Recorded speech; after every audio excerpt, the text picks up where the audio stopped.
Shalom, warriors, and welcome to the Daily Warfare Drop with Raphael Rabbi. Today's theme is God trains leaders through pressure, and scripture is coming to you from 2 Chronicles chapter 25 through to 27. Warriors, today's reading is leadership training through pressure. In these scriptures, you see three kings and one clear pattern. God gives opportunity, but pressure reveals the heart. Some leaders start well, then pride, wrong counsel, or compromise opens trouble. Warriors, stay with me here and answer this in your heart by the Spirit.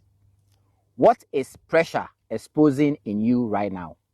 Is it impatience, anger, people pleasing, pride, or control, where you struggle to submit to God's order?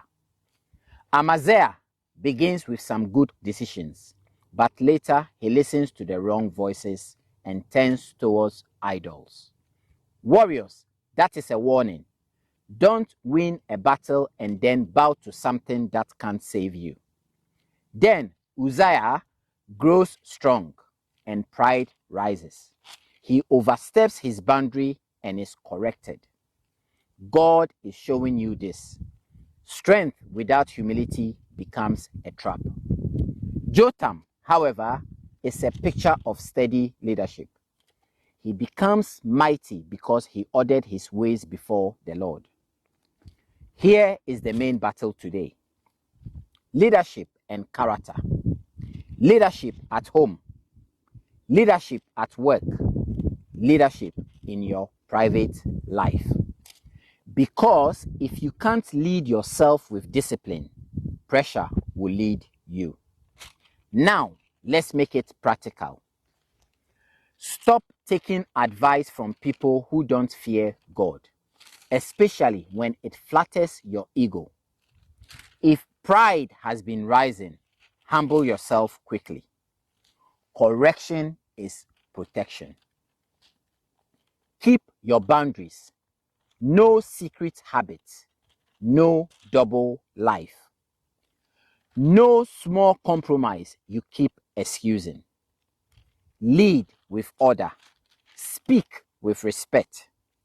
Keep your word and be consistent and pray daily. As a former British Army soldier, I learned this. Under pressure, sloppy discipline gets exposed fast. You don't rise in chaos, you rise in order. Spiritually, the same applies. Here is today's warfare truth. God doesn't only promote, he trains. Pressure is part of the training. Read these scriptures for yourself carefully and let the Holy Spirit lead you into truth and repentance. We shall meet on the battlefield tomorrow. Shalom.